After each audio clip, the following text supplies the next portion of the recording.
একটি বিশেষ বিজ্ঞপ্তি। সম্মানিত এলাকাবাসী, আসসালামু আলাইকুম। গবাদি পশুর নিরাপদ পরিবহন প্রাণী কল্যাণ আইনের বাস্তবায়ন, পশুর চামড়া ছাড়ানো ও বর্জ্য ব্যবস্থাপনা বিষয়ে করণীয়। পশুর চামড়া ছাড়ানো বিষয়ে করণীয়।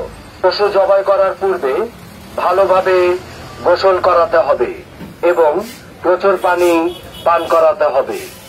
ধারালো ছুরির সাহায্যে জবাই করার স্থান থেকে গলা, শিরা ও পেটের উপর দিয়ে সোজাসুজি দাগ কাটতে হবে।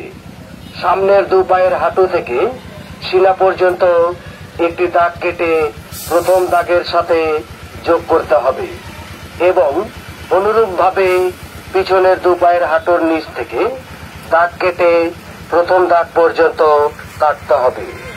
ছাড়ানো চামড়া যথাশীঘ্র বিক্রয়, সংগ্রহ, প্রক্রিয়াজাত করতে হবে। বর্জ্য ব্যবস্থাপনায় করণীয়।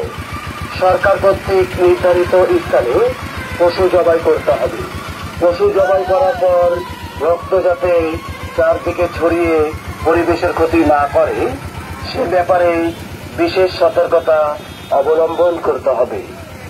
সরকার কর্তৃক নির্ধারিত স্থানে বর্জ্য ফেলতে হবে।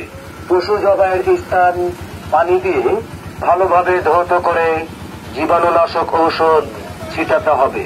পশুর নিরাপদ পরিবহনে প্রাণী কল্যাণ আইন 2019 অনুসরণ করতে হবে।